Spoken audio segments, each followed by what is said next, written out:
ہم شرمندہ نہیں ہیں، انسانوں کو کپڑوں پہ نہیں تولا جاتا۔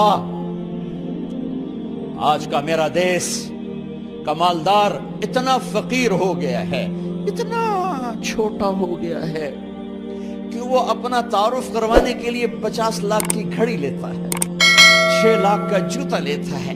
آج کی بیگم اتنی چھوٹی ہو گئی ہے کہ اپنے قد کو بڑا کرنے کے لیے وہ 10 لاکھ کا ہینڈ بیگ لیتی ہے کہ دیکھو میرا بیگ 10 لاکھ کا ہے۔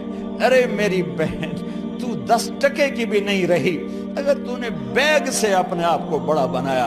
او میرے دوست، تو 2 ٹکے کا نہیں ہے اگر تو 10 لاکھ کے جوتے اور 50 لاکھ کی گھڑی سے اگر تو بڑا بننا چاہتا ہے۔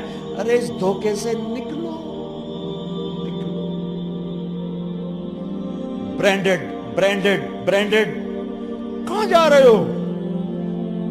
جب تم اپنی ذات میں بے قیمت ہو تو رب ذوالجلال کی قسم، تمہاری گھڑیاں، تمہارے بیگ، تمہاری گاڑیاں، تمہارے بنگلے تمہاری عزت کو بڑھا نہیں سکتے۔ ابا جان، آج ہم خوشی سے بلند ہیں کہ ہمارے باپ نے بددیانتی نہیں کی۔ گھر میں تشریف لائے، کہنے لگے فاطمہ کچھ پیسے ہیں، میرا انگور کھانے کو جی چاہ رہا۔ بس فاطمہ رونے لگی۔ فرمایا امیر المومنین، خزانہ تو بھرا پڑا ہے، 1 درہم کا بھی تیرا حق نہیں ہے کہ تو 1 درہم لے کے انگور خرید لے۔ تو تڑپ اٹھے، فاطمہ میں جہنم نہیں برداشت کر سکتا۔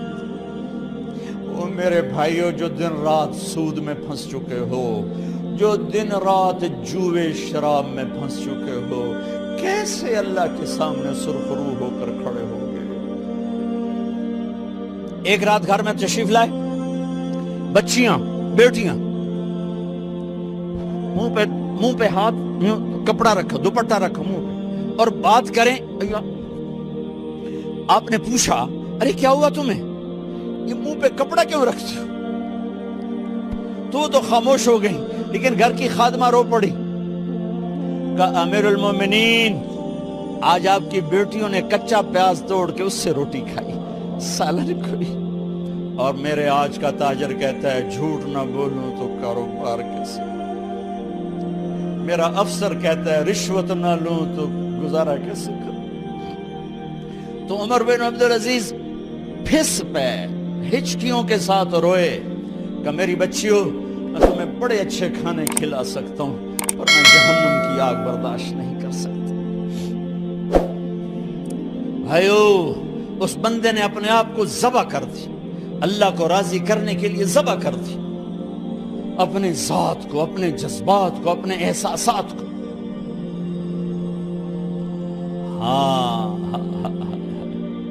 اب اللہ نے صلہ کیا دیا، جب انتقال ہونے لگا تو بلایا رجا کو، جو میں بات پہلے چھوڑ کے ادھر ان کی تھوڑی سیرت بتائی کہ رجا اب میں مرنے لگا ہوں۔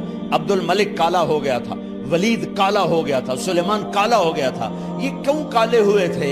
یہ بے نمازی نہیں تھے، بدکاری نہیں کرتے تھے، کسی کی طرف ان کی میلی آنکھ نہیں اٹھی کبھی۔ یہ ظالم تھے، ظالم، انسانوں کا خون پیا، مال میں خیانت کی، اس پر اللہ نے چہرے پھیر دیے۔ آج عمر بن عبدالعزیز جا رہا ہے کہ دیکھو میں جا رہا ہوں، مجھے دیکھو میرے ساتھ کیا ہوتا ہے۔ ان کا انتقال ہوا، ان کی میت قبر کے کنارے رکھی گئی، اور اب نیچے اتارنا ہے۔ سلیمان کی میت کو اتارنے لگے تو ہلنے لگا، اور عذاب قبر پہلے شروع ہو گیا۔ عمر کی میت کو جب قبر کے قریب کیا گیا، ایسے ہوا کا جھونکا آیا، ایک پرچہ ایسے لہراتا ہوا یوں آیا، یوں آیا، یوں آیا، اور عمر کے سینے پر گر گیا۔ لوگ کٹھے ہو گئے، پرچے کو کھول کے دیکھا گیا تو اس پہ لکھا تھا بسم اللہ الرحمن الرحیم، براءۃ من اللہ لعمر بن عبد العزیز من النار۔ یہ پروانہ ہے اللہ کی طرف سے اس کے بندے عمر کے لیے کہ اسے جہنم سے نجات کی خوشخبری سنا دی جائے۔ آہا، مرنا ہو تو یوں مرو، اللہ ایسی موت دے دے. کہتے ہیں پھر میں نے ان کو قبر میں اتارا. جب قبر میں اتارا تو کیا دیکھا؟ میں نے کفن کی گرہ کھولی تو چہرہ قبلے کی طرف، اور یوں لگا جیسے 14ویں رات کا چاند قبر میں اتر آیا ہو. اور آخری بات کرتا ہوں، میرے بھائیوں بہنوں، اپنے اللہ سے صلح کر